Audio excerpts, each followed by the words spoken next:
I don't want to see Right. It's 6 o'clock. We're going to go ahead and get the meeting started. If I can get everyone to please quiet down and stand with me. The Pledge of Allegiance. I pledge allegiance to the flag of the United States of America and to the republic for which it stands, one nation, under God, indivisible, with liberty and justice for all. All right, Caleb, go ahead and take roll. Here. Larry Dowell. Here. Samantha Bagby. Here. Ruby Ramirez. Here. Scott Burke. Here. And then Sheridan. All right, Chair isn't here yet. Maybe she will be later. All right, is there a motion to approve the consent agenda? I make a motion. Okay, is there a second? I second. It's been properly moved and seconded. Any further discussion? Hearing none, we'll move on to a vote. Larry? Aye. Scott? Aye. Ruby? Aye. Mike? Aye. Aye for myself, motion passes. All right, first up is presentations. So SHS leadership.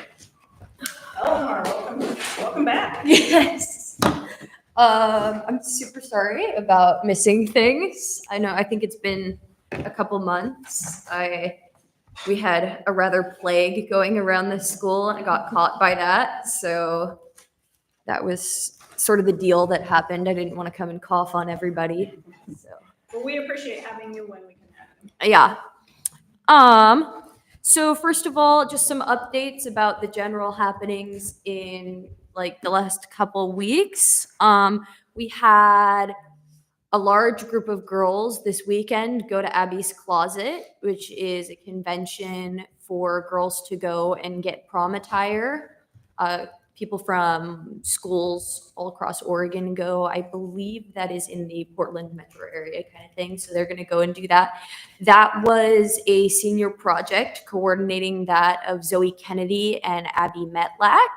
So that was kind of the culmination of doing that, and also a really great opportunity for anybody here who's planning on going to prom to go and get a dress, shoes, jewelry, anything that they may not usually be able to afford or just have a hard time finding the time to go and do that shopping because it's not easy to find those kinds of things in our area. So we had that happen. Today we have the sophomores take the PSAT, I think. Yeah. Okay, pre-ACT. I'm hearing this from, the grapevine. So yeah. But we've had, so we've had some big kind of overall school things happening as we're moving into that last quarter of the year, and that's exciting. Spring break is really coming upon us. Students are out after the end of the school day tomorrow. Teachers have their day Friday, and then we move into spring break for a week. Everybody's pretty excited about having that break and hopefully enjoying some more sunshine. In regards to our leadership class, prom is the thing right now.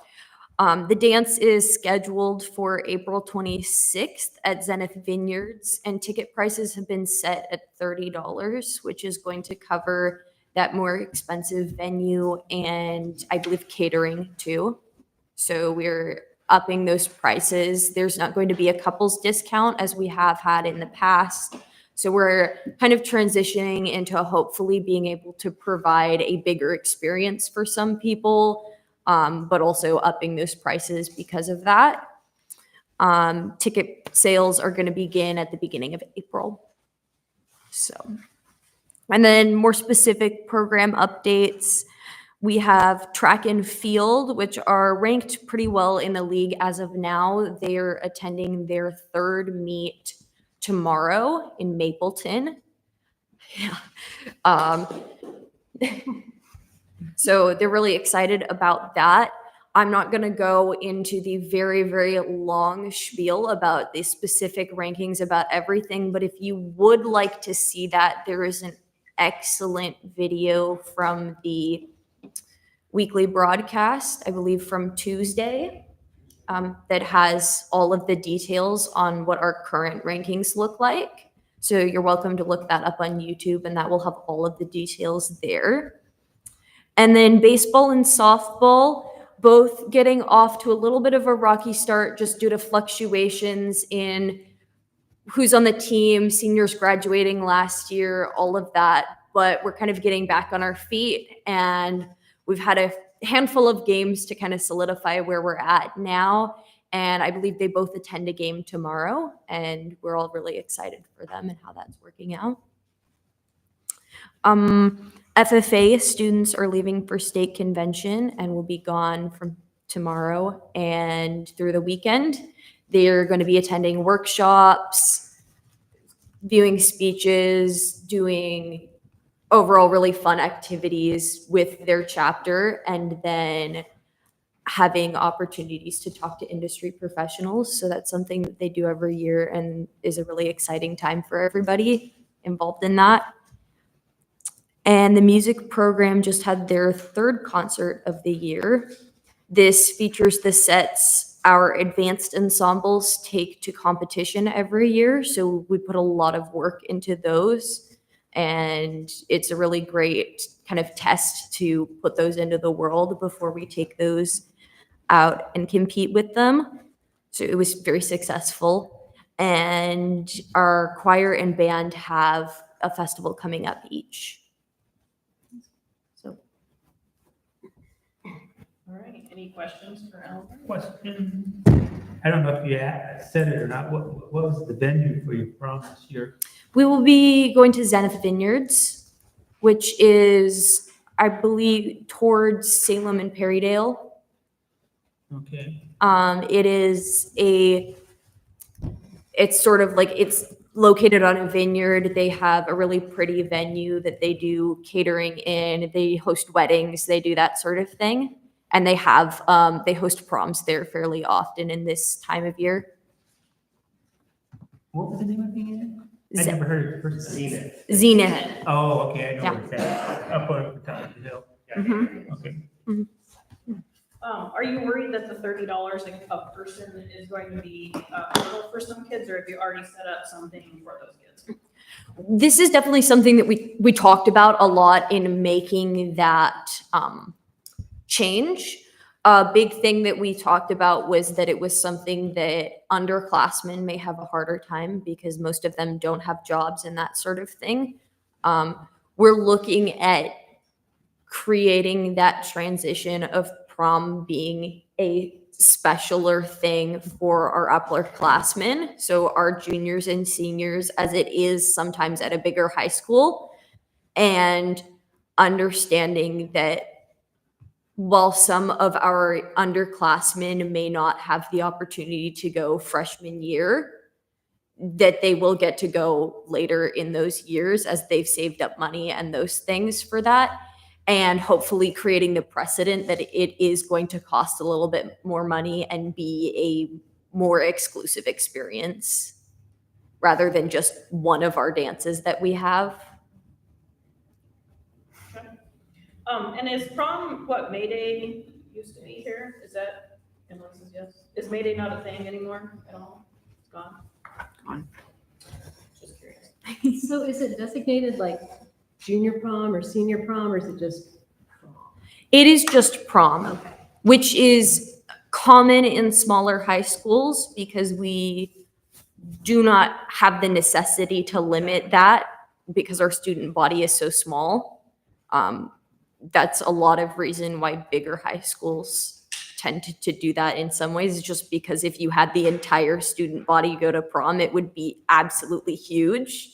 So we don't necessarily need to do that, but some of our reasoning in making that decision as a leadership class was to hopefully within the future create that special experience for our juniors and our seniors going into their last years of high school that they don't really get going into a small school in the last few years, as it's just been a dance that we have, you know, and hopefully with that cost, we can do some more exciting things like have catering and have a nicer venue.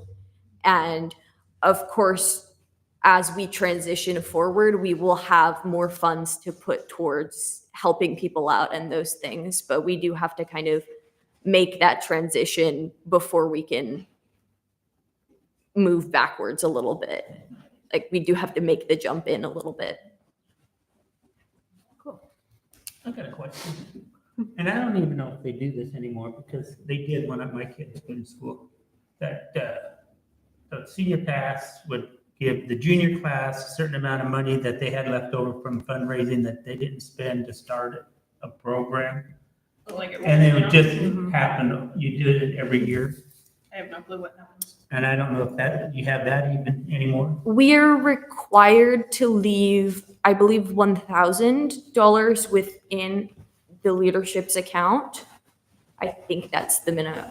Off the top of my head, I'm not the treasurer, but I believe that is, we have a minimum amount that we are required to leave in the account every year going forward. So is that moving forward, there is always funds in that account, and it just sort of sets the baseline that we're never spending all of our funds in one go. So we do tend to look at it like we have a little bit less than we actually have. We will probably this year end up spending the majority of what we have fundraised because we are really like we set out with not a whole lot in there of what we could actually spend and then are trying to do quite a bit. But at the end of the year, that 1,000 will absolutely have to be back in there. Very leave and balance. Yeah. Thank you. All right, any other questions? Thank you. Of course. Any public input? Like, All right, moving into admin reports. Pat, you're up.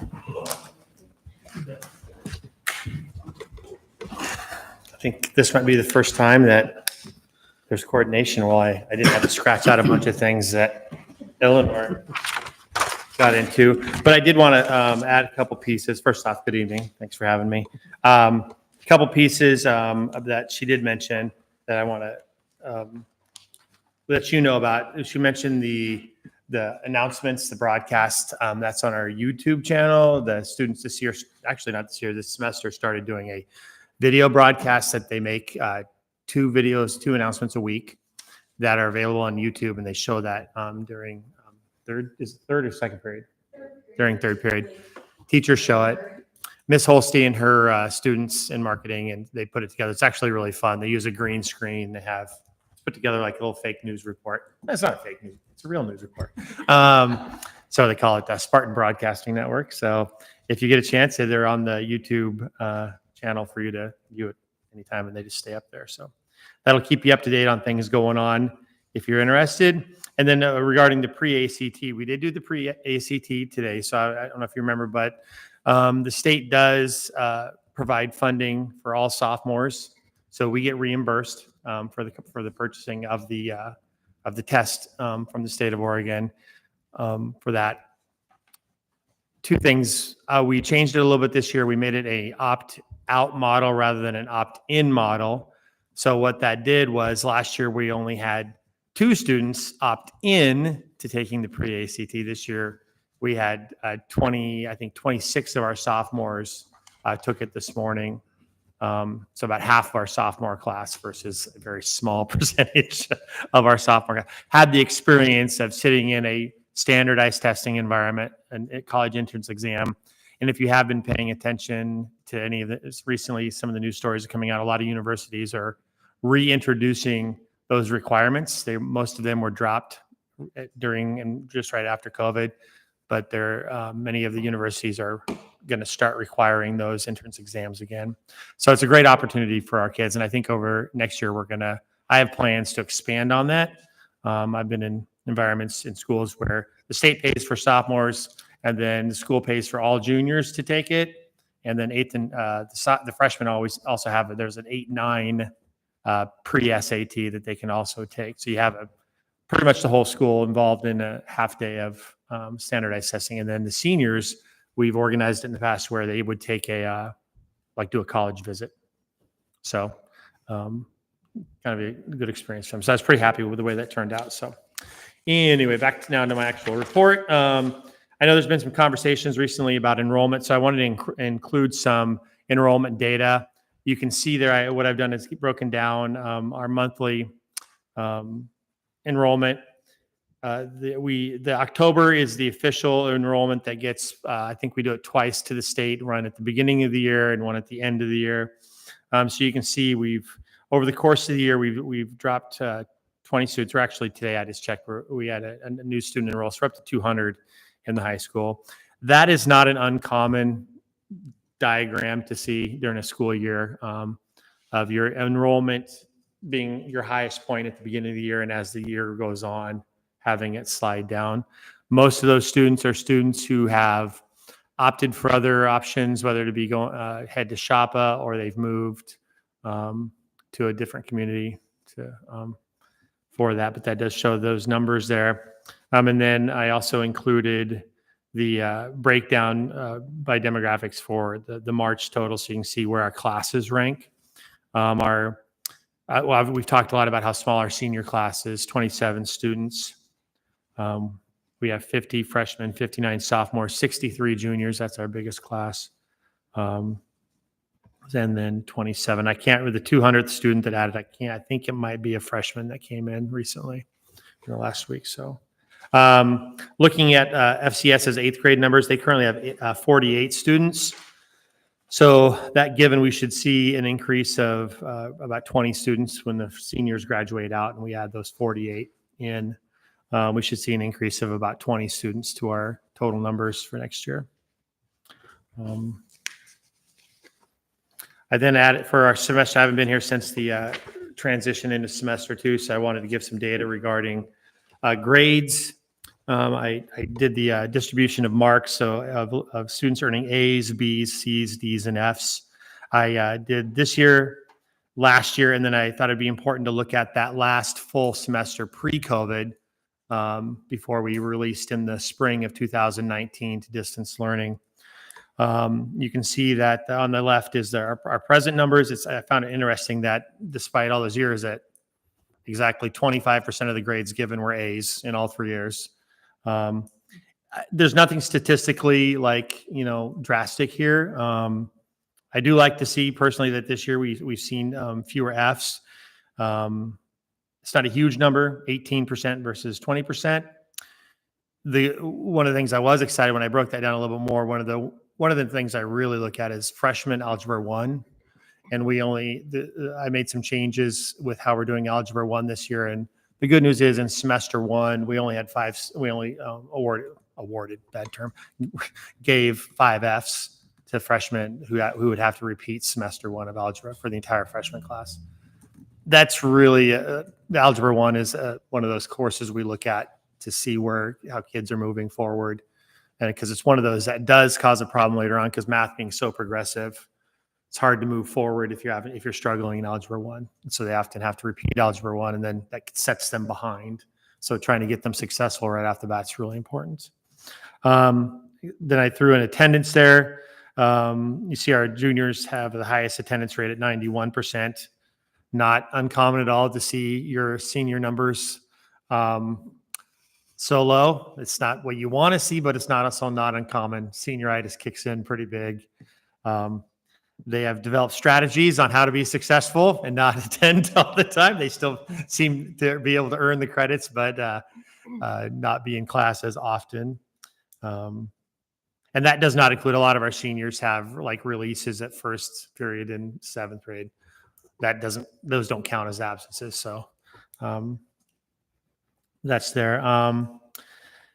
I know last board meeting as well, I was watching online, and there was a lot of conversation about the need for added instructional time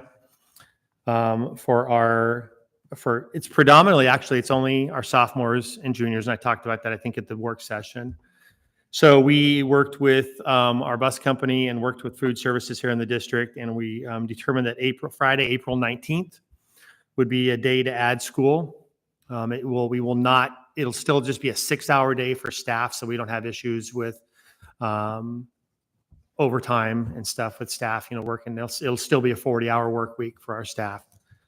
So it'll be a 6-hour day. They'll go to all 7 periods. It'll just be a shorter day. So right now, our classes are 55 minutes in length. So I would estimate that for a 6-hour day, they'd be in the 48 to 50-minute length period to get it down to work into 6 hours.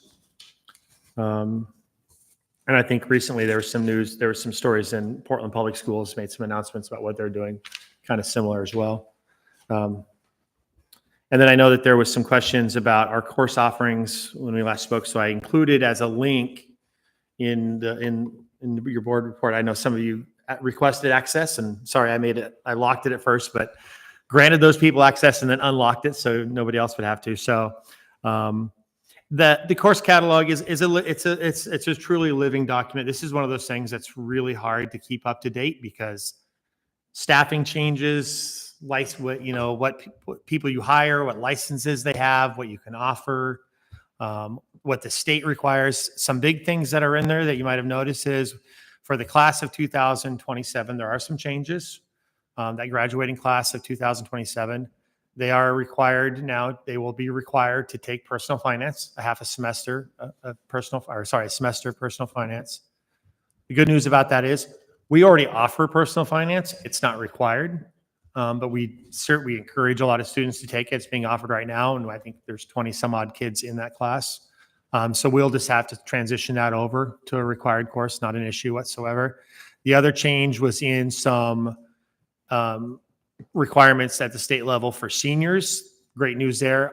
We're ahead of the curve on that one. Our senior focus class already meets that requirement, so we don't need to make any changes there. So the only change for at this time for students currently enrolled in high school will be that that personal finance class, and we'll incorporate that into their senior year because that's when it's most useful. Because one of those things they do at that time is it's great.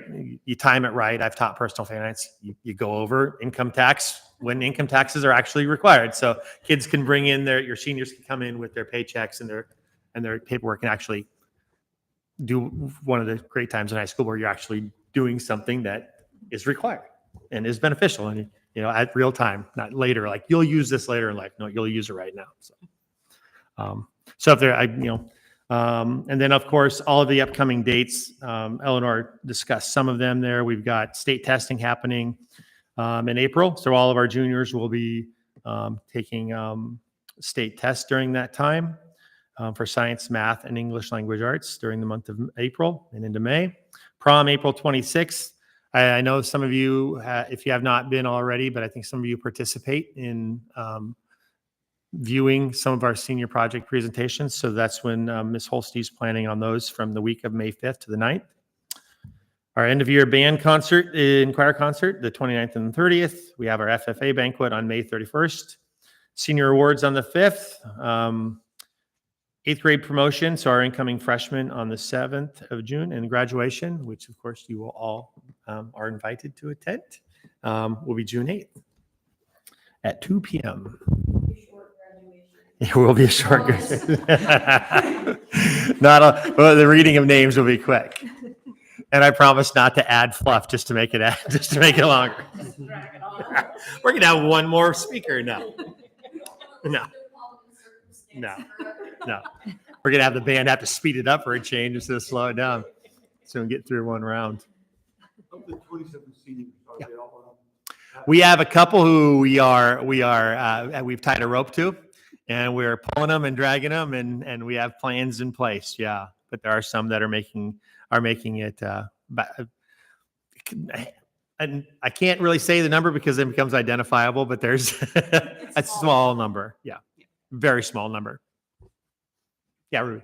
What are some barriers or challenges to making the personal finance required now since we have the materials and stuff? There is none. I mean, that's definitely something we can do. Yeah, we can require that. We made the senior focus class a requirement. These are when the state hands down things like that. Those are minimums. Districts are always free to increase the requirements. I would love to have that conversation because one of my main goals since I took this job was to focus on rigor. Mm-hmm. and to really up the ante on what our students are expected to do. That's one of the reasons why, for instance, the pre-ACT today was so important, that I had as many students participate as possible. So that's a conversation I would love to have, and I would love the support of the board as I push that, because it's a big thing we need to work on. That's my personal belief. I support it. Thank you. For the record, I support it. Yeah, I taught it. I loved it. Life lessons right Yeah. there. It made it, when you're teaching something that's so easily applicable, engagement with kids is so much easier. Like, you're talking about things they're experiencing right now. Their first bank accounts, debit cards, taxes, saving. The minute you tell a 7th grader that if you put $1,000 into a decent interest rate now, when by the time you retire, you will have a significant amount of money with compounding interest. Don't wait till you're 45 to do it. Don't think- All right, any other questions for Pat? Thank you. That was easy. Thanks, Yeah. guys. Thank you. Next up is our superintendent report. Okay. I have several topics tonight, so I have included slides in between the topics for your questions or comments. The first thing I want to start off with is to review our modified 4-day week. I did some editing of what was presented last August, just to go through again why we are in a 2-year pilot, the situation that we were in and significant staff turnover, how we were scheduling things at Faulkner Chapman, challenges with student behavior and having inexperienced teachers all played a part. We've also talked about an effective teacher making significant gains, and that on Friday they have time for professional learning, but also time to collaborate. And that it does take 3 to 5 years of teaching experience to become effective. I did go through an agreement today with the REN, which is Regional Educator Network, and through their grant, they provide us with a mentor. So we are continuing the mentor program through the REN. I believe they will start to increase up to the first 3 years of teaching in that group. And our REN mentor has been meeting with teachers on Fridays and the use of that time as well. Our schedule, we've provided times to address the training needs of staff, and that includes classified staff. We only needed to have subs Monday through Thursday. It'll be interesting to have Mr. Delotti talk about the subs and the vacancies and what that has been like this year compared to last year. How's it been at the high school? Subwise, Subs. like, have you had an easy time getting them? I shouldn't say easy. Oh, it's been You've been finding them? so much better ironically, until today. Oh. We spoke- Seriously. Both Dave and I were art teachers at some point, and Mr. Taylor was an English teacher at some point today. So. Okay, but everything's been good till today. Yeah, really, it's been like, I opened up the sub website. It's nice to see that sub jobs are filled. Yes. That's awesome. Yeah. The other item that was important when we restructured, the longer day allowed us more opportunity to increase our music and PE time for grades K-5. And then teachers who are not on district or school committees have time on Friday that they either work together or they're doing their lesson planning, scoring assessments, or meeting with their mentor. All right, so our 2-year pilot, this is a list of the data that we can collect and be taking a look at. For example, 9th grade on track. Mr. Schrader had mentioned the number of students that pass Algebra 1 their freshman year as a key indicator for their success in the next 3 years. Planning to send out a survey so that we get information about from our parents, staff, and students about their thoughts on the 4-day week. Questions or comments going forward with this? So you said it's a 2-year pilot program, and this is our First year. first year still. Okay, it's next Yes. year. So at the end of next year, we're gonna review all that and then Mhm. basically approve continuing or going. Right. So we would probably need to start to have that conversation in January or February of next year, because it is really good to have the calendar approved by spring break of March. Just because of the work with contracts and calendars and all that for employees. So we're going to have an early data collection in order to make that decision for next year. On the exit and stay interviews, can we get results of those somehow? Just to Yes. see what people are saying, especially why they leave. Mhm. Okay. All right. So our student demographics.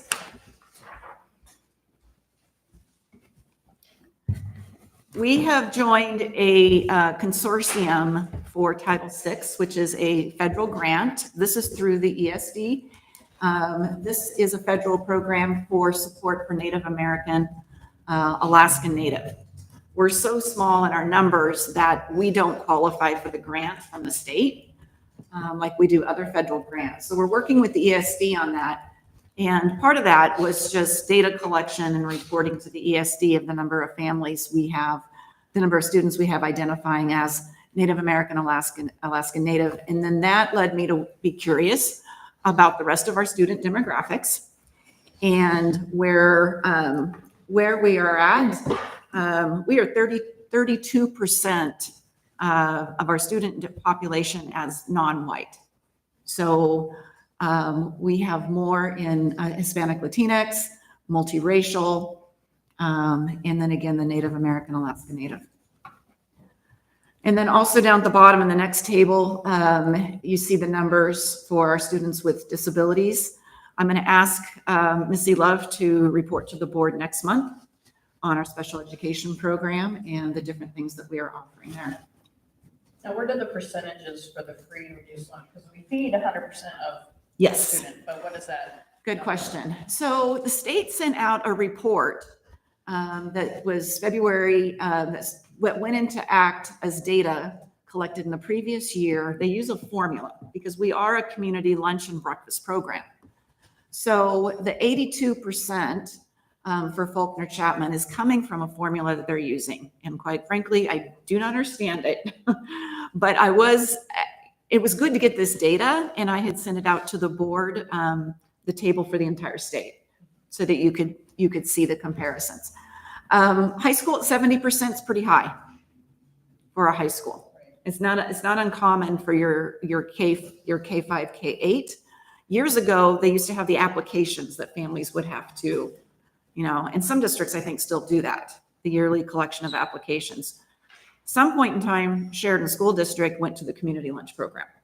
I don't know when that decision was made, but the state uses a formula, and this is what they have reported to us, that they say this is the number to use up until February of next year, and then they'll give us a new number. So I'm using this in some grants and other reports. I have shared this information with Just Look Left, who will be writing some grants for us for Barbara Roberts. All right, and then the Barbara Roberts update. So the Hampton lumber, I didn't include it in this slide because the press release just went out Monday morning. So we're excited to have the $1 million donation from Hampton Lumber. And I have shared that press release with all of our partners, with our state representatives, Yamhill County and Polk County Board of Commissioners. And I sent it to SEDCOR, and Abisha Stone is sending it out to our industry partners as well. What is the appropriate way to thank Hampton Lumber for that type of donation? This is kind of our first form of business in our area. We need to acknowledge them in some way, but as a board, what would be an appropriate way? Let me think on that. I mean, my first thought is to have a couple of board members go to one of their board meetings and do a public comment as a thank you. I can certainly check with Kristen, but I think that would be appropriate. I have offered to do reports to their board, fiscal reports, and status reports on the project, just periodically. So, but I think that would be good. I'd have to find out when their board meets. Let us know. Okay. It's pretty much all over the internet right now. It's all over. But I think it would be good for us as. Well, boards yeah, to I acknowledge understand and that. Just But, be grateful. Okay. We are. Yes, we are. Very much so. All right, so Just Look Left is getting ready to submit the RISE grant application for 2 million, and then they will start working on other grants. We have submitted for the federal request for 2.5. We're getting ready to submit with the Office of Congresswoman Salinas for another 2.5. Construction plans. So we're getting close to a full set of construction plans. The site plan review has been completed and reviewed by the city of Sheridan. We're just still meeting with industry partners to talk about the space and what is needed. They're looking at the agri-science, CTE lab, and the manufacturing one at this time. And then our advisory committee, the majority of the last meeting was talking about donated items from companies such as Cascade Steel, Knife River, and it seemed like there was a couple others. So oftentimes what Abishal reported is it's easier for industries to donate items rather than make a financial donation. All right, so the next big decision that the board will need to discuss and figure out is making a decision to demo the building. I have talked to Trevor DeLuca and Bob Collins. Trevor is our lead for the construction company, and I've asked them to come and present at our April board meeting the information. Trevor had explained that once the building is demolished, the ground and foundation materials will need to settle. Ideally, the longer the better. They have talked about, depending upon the fundraising efforts, if we demo in the fall and have the foundation part sit during the winter months and then be ready to start phase 1 construction. But I do realize we have no guarantees of when that additional funding will come through. And currently the building is used for storage of items and hosting events. When we demo the building, the steel mill is gonna take the metal Yes. and trace it. Will they pick it up? Or do we Yes. have to- They'll bring in Oh, that's containers, great. we fill it up, and they haul it away. Cool. Then they pay us for it. Cool. Win-win. When they say pay us for it. It's not going to be a lot. We'll give us rebar. Yes. And then they're going to donate rebar, we hope. Exactly. That's what we're working on. All right. Any questions or comments about Roberts? I have a question. Yes. I don't want to sound pessimistic, but what if, because we didn't receive the funding from the state legislature and we didn't receive the funding from Elmer, or was that? That was the same. Okay. That was the advocacy for the state. So if we don't receive this $5 million with the senators and congresswomen, what is our next, what is the next best option to secure that? That's a funding? great question. It's going to be, is it under here? Yeah. It'll be most likely that we position ourselves to go back to the state legislature, work closely with the ESD and the tribe. And we're starting to get in some contacts with lobbyists that we could better position ourselves. As far as the decision to demo the building and not know about when the funds are going to come in, we will definitely know more by fall, early fall. So that'll give us a pretty good idea. The fact that we received the $500,000 for the purchase of 3 truck driving simulators, that opened the door to receiving more funds. Okay. So it's a better chance we'll get the 2.5.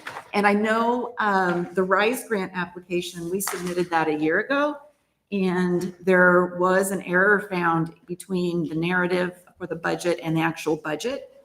So it was deemed incomplete. So it was not even reviewed. So Just Look Left has taken that work and has gone through it and updated it, and they're getting ready to submit it. So, but all the feedback that we got was that we were a really good match for the RISE grant. That's good to hear.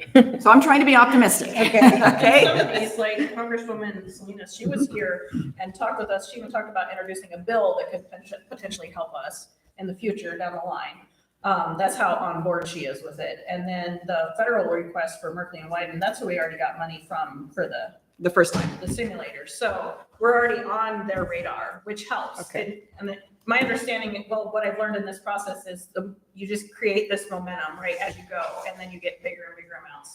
So we're kind of here still, but we're working to getting here. So for like Congresswoman Salinas, Mhm. do you have to kind of check in on her Yes. more than a couple of times?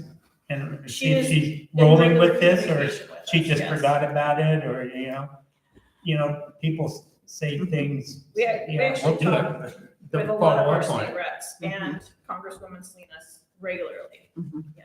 And then she'll be invited to the, when is the? May May 17th event. 17th event. So this is through your group that you guys have, that The advisory reviews it. advisory board. I guess. I think, Larry, you could be also talking about Representative Elmer. So at the state level, so we're still working with Representative Elmer's office for the state legislature. Do we have to only work with her? Can't we work with? No, we work with others too. Gomberg is still on board I mean- with us. And then we're starting to work with Anna Sharp as well.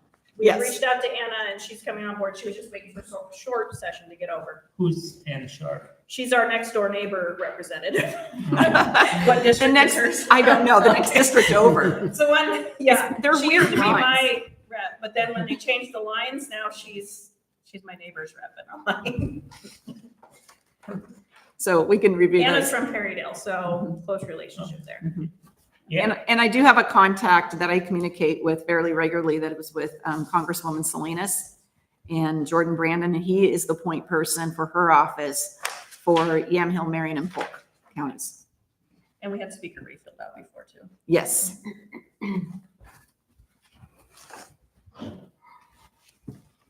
All right. So, done a lot of research on how OSAA does the whole moving schools, high schools around into different districts. I had a phone conversation, extensive one, with Peter Weber with OSAA. What they do is when they come time to make a decision, it is in a 4-year block. And you can petition at that time when they post that decision, which we did at the time. And then they have a December meeting, which they will then look at any other requests. They will look at the enrollment numbers, and there's several other pieces of data that they will look at. They have a formula for these numbers that you see in the box. And I don't quite understand the formula and where they're getting the number. It's an adjusted ADM. So what he explained to me was that in the fall, they send out an email notification to districts of, hey, you may want to consider applying to play down, or your enrollment is growing, or that conversation of where do you see yourself in that next year? Unfortunately, we could have petitioned in the fall. And in my series of emails, I had an email with our athletic director and with Mr. Schrader, where I had sent on the OSAA information. And I said, hey, let's have a conversation about this. It was explained to me that the difference, like Mr. Schrader pointed out, of our small senior class and the freshmen coming in, that we were going to grow and that it was unlikely that we would be able to play down. We can, having talked to Peter, we can apply to play down this coming fall for the last year of the 4-year block. So we're at that halfway point right now. And he said, you can go ahead and look at doing that. And then you would be considered to stay at the 2A when they do the redistricting again. So one of my confusion points was that on the entire list of 2A and 3A, Jervis is listed at 2A with a very high number, and it has a double asterisk by it. Well, I couldn't find the explanation for the double asterisk, but what I was told was that when they did the redistricting of them, they petitioned to play down and they won. They got that petition approved. That placed them for the 4-year block to stay the same, no matter what their enrollment number. So that's what the double asterisk means on there, which was really kind of a surprise. So my other surprise was that Willamina, because of their growth, they are going back to 3A, back to our league. Blanchette will also join our league. And there you see the numbers on that. So a big learning experience. This was not anything that I had been through before or had knowledge of. Peter Weber was very helpful in explaining it to me, offered to continue to have conversations about it. But something that Mr. Schrader and I talked about was this isn't something that is a one-person decision. It is not something that the AD would make alone. We really need to have a meeting with our coaches, parents, and just come together and talk about it. Because when it comes to that 4-year, it just about locks you in for 4 years.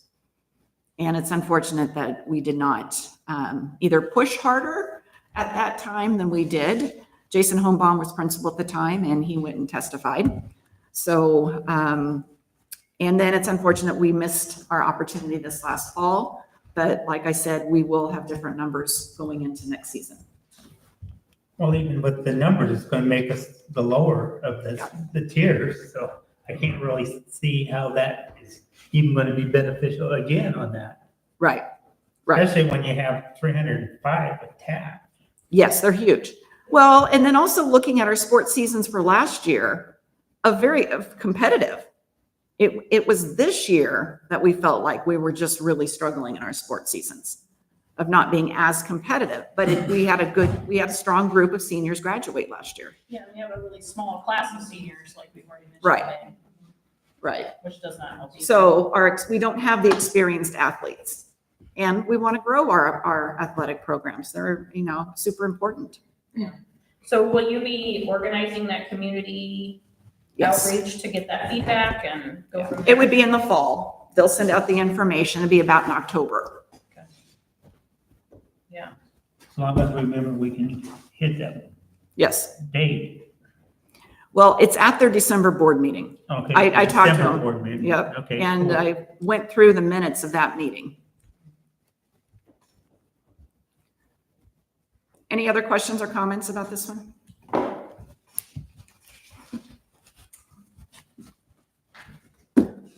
All right. And then our TAP grants. So these are technical assistant program grants. This is funding the state uses in a grant program to do long-range facility plans and facility assessment and long-range facility grant. $40,000 each. We did not get these grants. So the situation that places us in is that we need to have an updated long-range facility plan in order to qualify for the Awesome Grant. We can reapply for these grants next January. That's when they open up.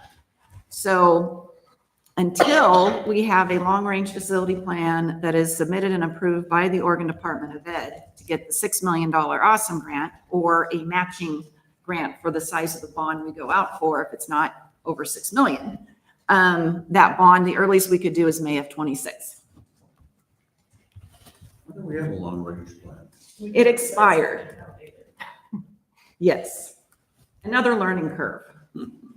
I didn't realize that those would expire so soon. So it costs $40,000 to update a long range. Well, plan. that's my wondering. I don't think it does. Yeah, I can't imagine that it does. Well, and given the fact that we were pretty much closed for 18 months. Right. I have had a conversation with Sean about what could we do internally to update our plan. It would be some research so that make sure we meet the requirements of the Oregon Department of Ed. Right, you probably have to run the community meetings and do all the things. Right, the ORS. The expensive part would be to find out what university could do a population study because generally. They used to do that? Yes, yeah, and I don't know how much they charge. So that's one of the items. We'd have to find out if that's a requirement of your plan. I don't know that, but it's certainly something that we could look into doing and do internally ourselves. It would need to be finished, probably, I want to say November or December to be approved by the board. And then that would put us in a good place once we got ODE approval to go for a May bond in 2025.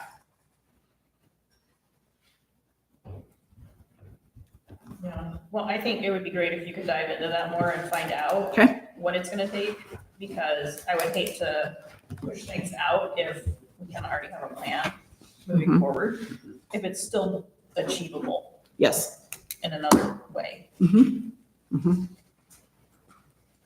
I think it'd be, we don't even know how, if we could marry the Barbara Roberts and bond and have that all come together at the same time. Hmm. And have the two different schools at the same time open up again, like Barbara Roberts being, and then the school with all its improvements. That would be the ideal format to show the community, this is what we're attempting to do here. Like have it all done at the same time, is that what you mean, or? Yeah, I mean, I don't know what the particulars of it is, if we just, somebody left you $12 million, you could start it out real fast, like, Barbara Roberts. Mhm. It just seems like, you have two entities right there would be great. Yeah, Technical school and regular school and district with improvements. the difference between the two is Barbara Roberts is getting funded differently. I know, We're not I know. asking the community. Yeah. That's what I'm And saying. so, It's because just- it gets too muddy when we talk about a regional facility, so. But people are excited about that, Mhm. Mhm. but it's something we can discuss, for sure. It's just, And we can have a conversation about it. Mhm. And I think we'll know more once Dory has a chance to jump in, Mhm. figure it out. I bet Bob can answer a lot of those questions. Yes. Yeah, you could. All right, then I wanted to end on a positive note. Thursday food bags. I had asked for an update on this program. Many thanks to Churches United of the West Valley and the food bank, working with some staff at Faulkner Chapman. Provided for 16 weeks, 38 households the first week. There are up to 88 at the last report. I know Rotary has donated food. And so other entities are also helping out as well. But this has been a great program to meet the needs of several of our families with the 4-day week. And I will be checking in with them later this spring and finding out how the program is going. Have we considered doing like a food drive within our school? No, Maybe but we grades could. against grades, or I don't know. Yeah, those are usually- Something Like, yeah, those- maybe a way to get a supply of stuff too.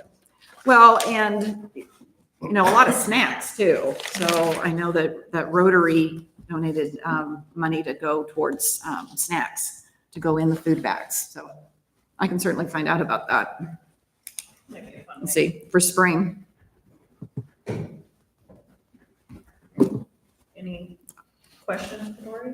Wanna move on? Okay, that is my report for March. Good job, ending on a positive note. All right, fiscal report, Karen, it's your turn.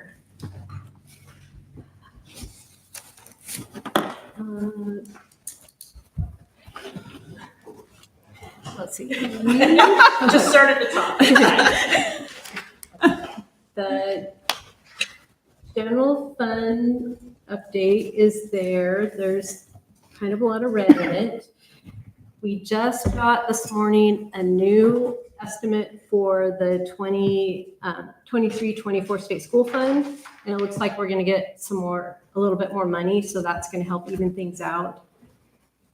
And then Shoppa's numbers, their enrollment is just increasing crazily. So that's helping with our numbers. help them with the numbers, 'cause With our enrollment numbers, but I mean, yeah, we don't. Can they play sports? Can they play sports? Yeah. Sure. Yeah. They can play sports with us. Yes. Interesting. Maybe post our kids from there. Oh, no, we have one kid playing this one. We can pull in homeschooled kids too, correct? Yeah. When I ran the last appropriations check, and that's how we say we're gonna spend our money in the different functions, I realized that we were going to go over appropriations in the 2000s, which is the sport. So that's one of my resolutions, is to transfer appropriations, and I think we did this last year, like kind of at the end of the year. And that's basically an audit thing. And then there's a resolution we got like 59,000 something for the early literacy grant. So that's the other resolution. Kelsey has been working really hard and for our electronic time cards. So we piloted it this pay period. We got some kinks to work out, but I think it's going to be really nice. And I would really like for our next step to be, card readers, so people can just like clock in, clock out, which will take away a lot more of what people have to do. But we'll get to that stuff eventually. I started with the budget prep, just kind of rolling over, getting ready so that I can have that ready to go. And then over spring break, we're getting our printers upgraded. It's been, I think they're all like about 5 years old, and it's kind of on a 5-year cycle.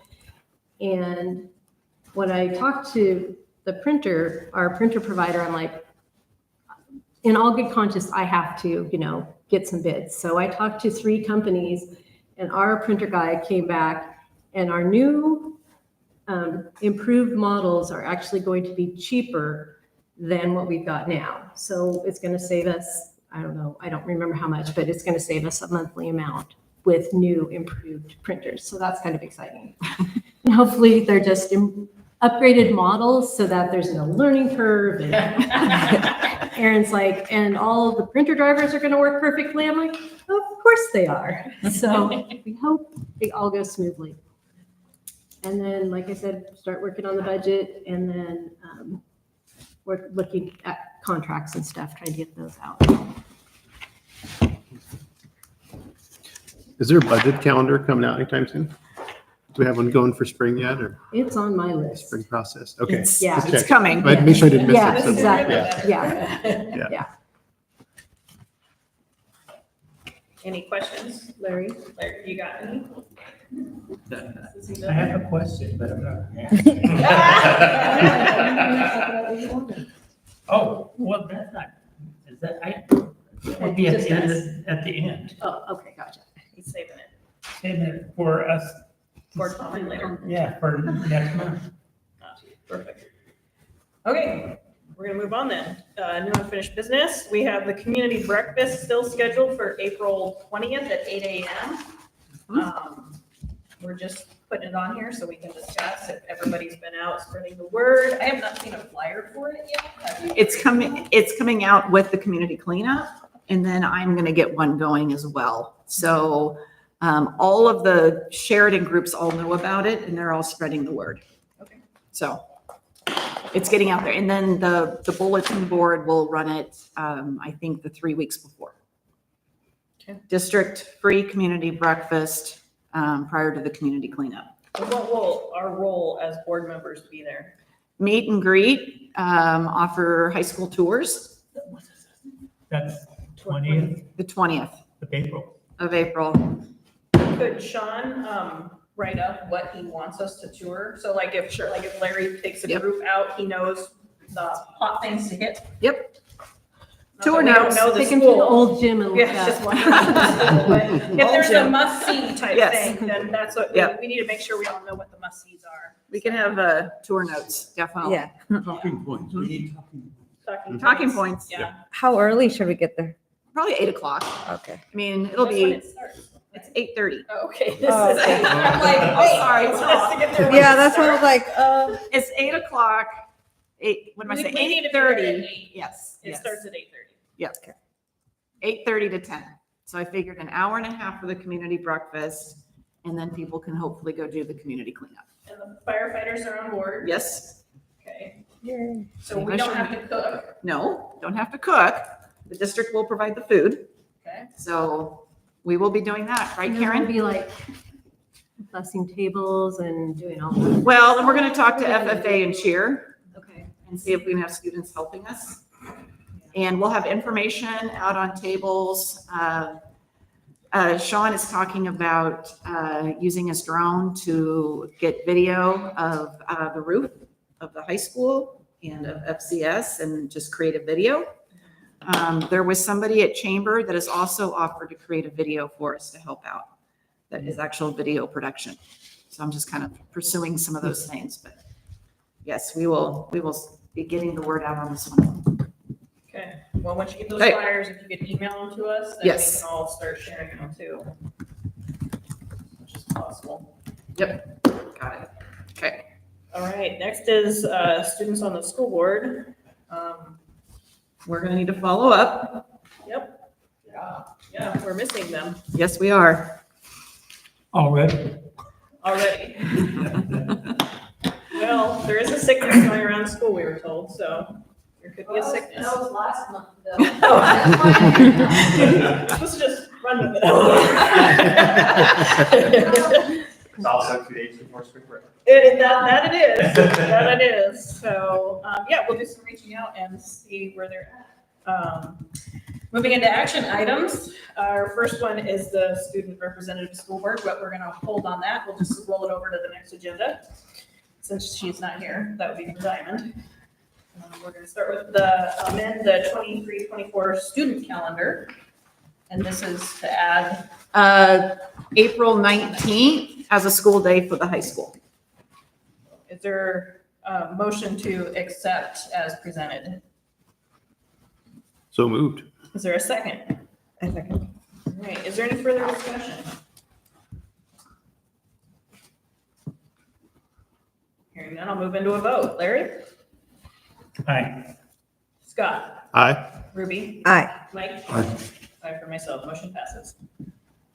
All right, next up is to amend the 23-24 board calendar because of the June date, which fell on a holiday. Right, so June 19th is a holiday and the proposal is to move it to the 12th, if that works for everyone.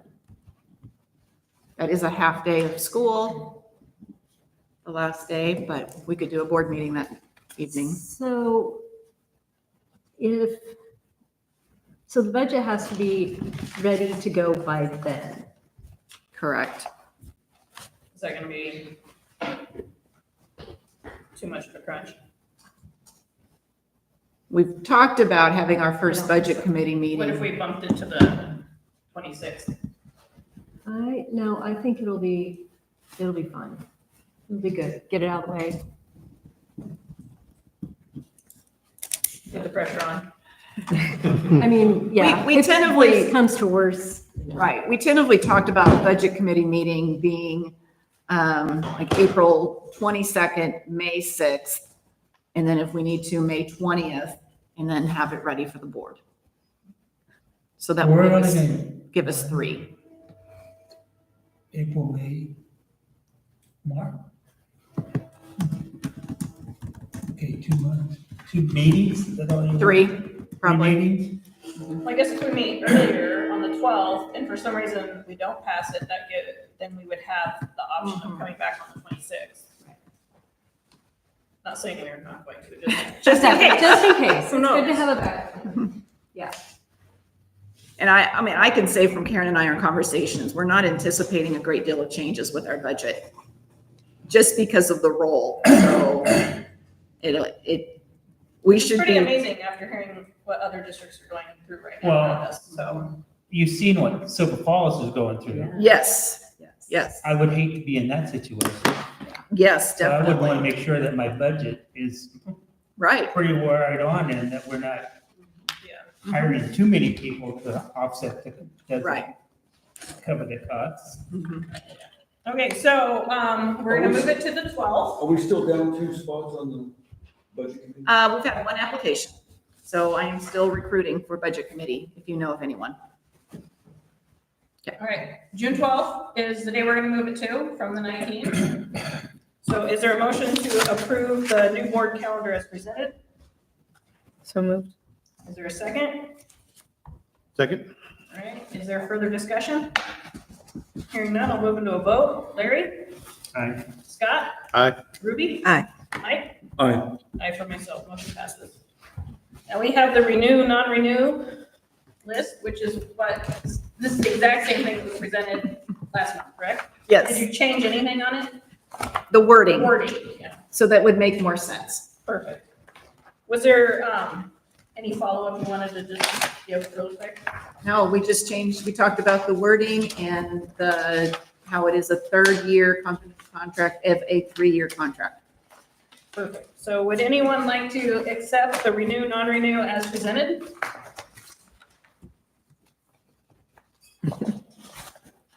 So moved. Is there a second? Second.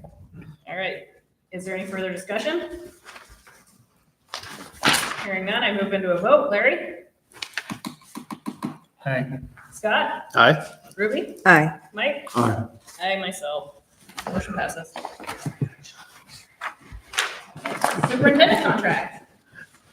First time in my previous 3 years, we've actually have been able to get this in before the end of March. Finally. I know. It took 3 years to get the calendar right on it. It is, it's a 3-year So we cycle. did use track changes so that the board could see the changes to my contract. So once approved, then we'll go through and accept the track changes. So She set it up so you can see what it said before and what it says now in red. It's just crossed out. I have it highlighted where I see it. Perfect. I can't see that thing anyway. You don't know what we have on the board. I can't. It's terrible. I have glasses, but I still can't see that. So is there a motion to accept the superintendent contract as presented? So moved. Is there a second? Second. All right, it's been properly moved and seconded. Is there any further discussion? What was the percentage of the increase? 4%. 350. 4%, 4%? And what? 4%? 4% increase. How do you figure that? I thought we were going by a teacher's contract. Theirs was more. I was not comfortable with that. The teacher's contract was more? Yes. Okay. I asked the same question. I did not know that. That just, We actually did an hourly rate or daily, a daily rate comparison of other superintendents of the salaries that we knew. And the phone stipend, why did that double? More use of the technology of my phone.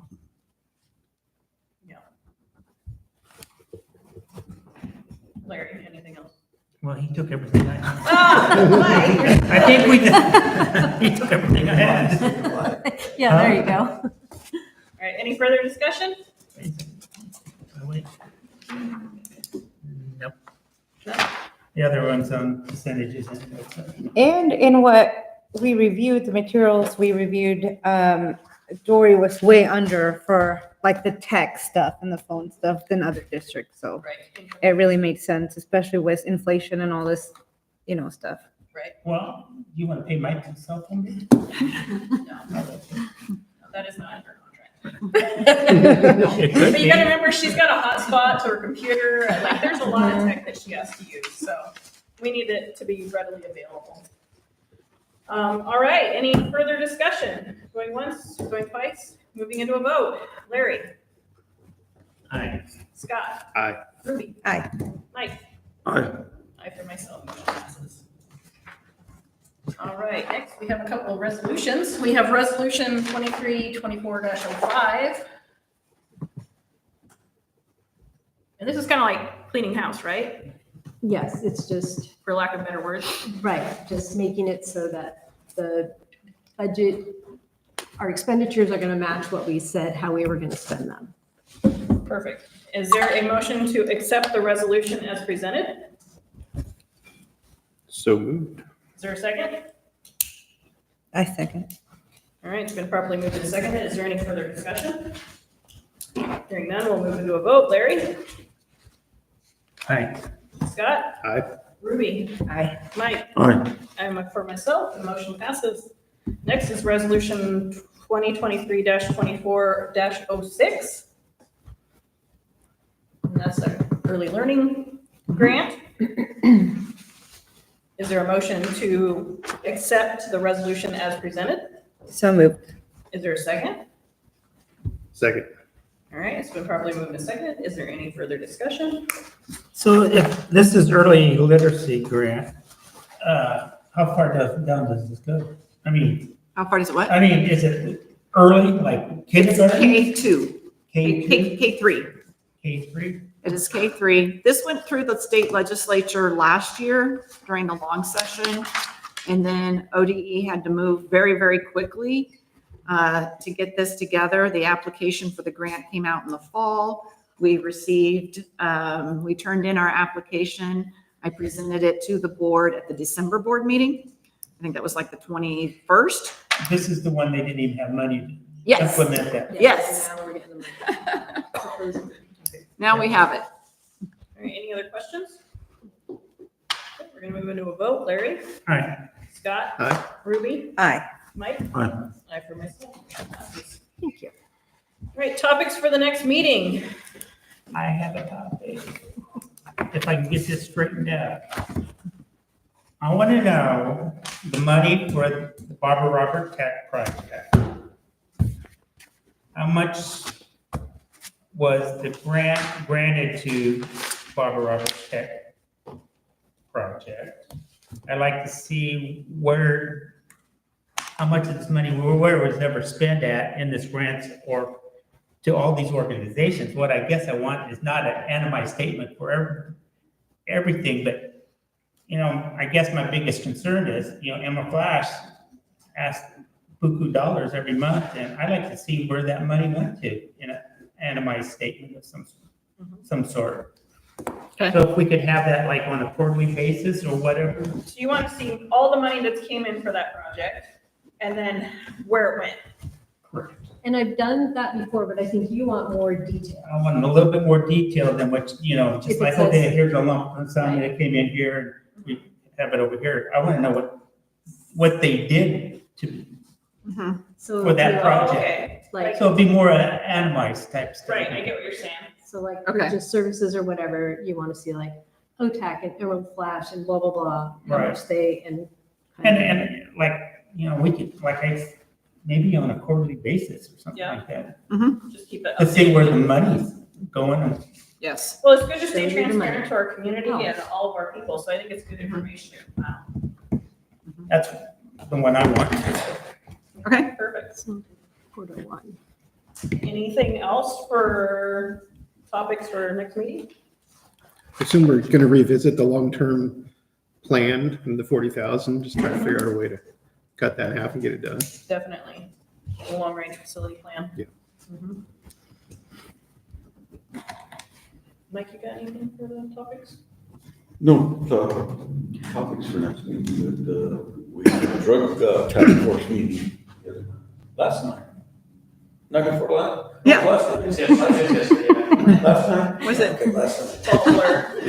Is it a drug task force that we're on? Substance use prevention. Okay, I like that. We talked about we're gonna have a parents' night for info.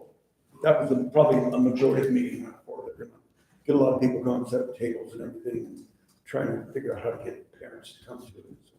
So, whether we're gonna lean on the kids a little bit to get the parents to come. Do you have I did this community police, whatever thing. And one of the sessions that we did was they brought like drugs in, like examples of this is what black tar heroin looks like. And this is what, so that was kind of fascinating. So I don't know if there's a way to Probably get the police department. You better watch it, so, you know, like Um, what fentanyl looks like, or, I could check with the prison. I know we had all that stuff out there that we had display cases.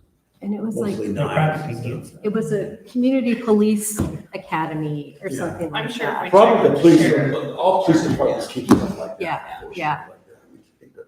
And the I'm drug not sure if our bubbles. local, you know, We can might ask. have something like that. I mean, I don't Show know, them if what it that looks would like. just be something to, yeah. I know a detective. Yeah. That'd be a good idea. He graduated high school here. But we talked about stuff like, telling the kids if you show up, you get a 5-minute long, this is a Faulkner child, kids, a 5-minute longer recess. But if you bring your parents, you get a 10-minute longer recess. And then we're trying to figure out something for the high school. Mhm. Get the kids involved and bring their parents, so. And then we talked about test strips also for alcohol and whether we can do that. And that was probably about it. It's pretty good. All right, more comments for the rest of you? Go ahead, Ruby.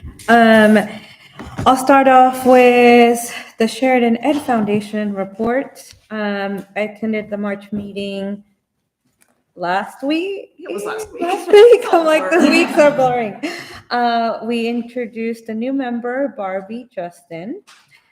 We discussed hometown days and summer activities, brainstorm potential asks for volunteers for the Bound House activities, and then what would happen at Barbara Roberts, potentially like FFA, having Good 360 there again, that provided, free items. We talked about the Keegan Smith Memorial Scholarship, which is 2 scholarships, $1,000 each. I think applications have gone out, and then recipients will be announced at graduation. And then we talked about future celebration event to recognize staff, and then reviewed the current Sheridan Ed Foundation enrichment grant applications that will go out to staff. Soon, like Sure. tomorrow, Okay. I hope. Tomorrow. Yeah, so good stuff. And then non-school related, Sheridan Tree of Giving is doing a bingo for the 2024 holiday season, and that is April 13th at the Oddfellows Lodge here in Sheridan. Doors open at 5:30. We are taking donations for our silent auction, so if anybody has anything they would like to donate, you can contact me. And then the Yamhill Early Learning is doing a community baby shower. It's in Newburgh this time, but anybody in Yamhill County can attend that. Is pregnant, is a new parent, things like that. And that is May 2nd at 4 p.m. And then all this information is on their respective Facebook pages. Thank you. All right. Scott, you got anything? No, I just was share a small story. My kids went to an event last week and had the chance to take a picture and chit chat with Barbara Roberts a little bit. And I with her, and they said, "Hey, we're from Sheridan," and she had a nice little chat with them and said, "We expect great things from Sheridan kids. Better get on it." So yeah, nice to. I didn't pitch anything to her, She's not the pitching person, but yeah, kind of fun to run into her, and hope we can invite her to breakfast or come down or something like that. She will be here May 17th She will be here for that event. Mhm. Okay. All right. Larry, got anything more? Nothing? All right, I don't have anything special for today either, so, there's some upcoming events, and our next meeting is April 10th. So with that, I adjourn the meeting at 7:18 PM. Yeah.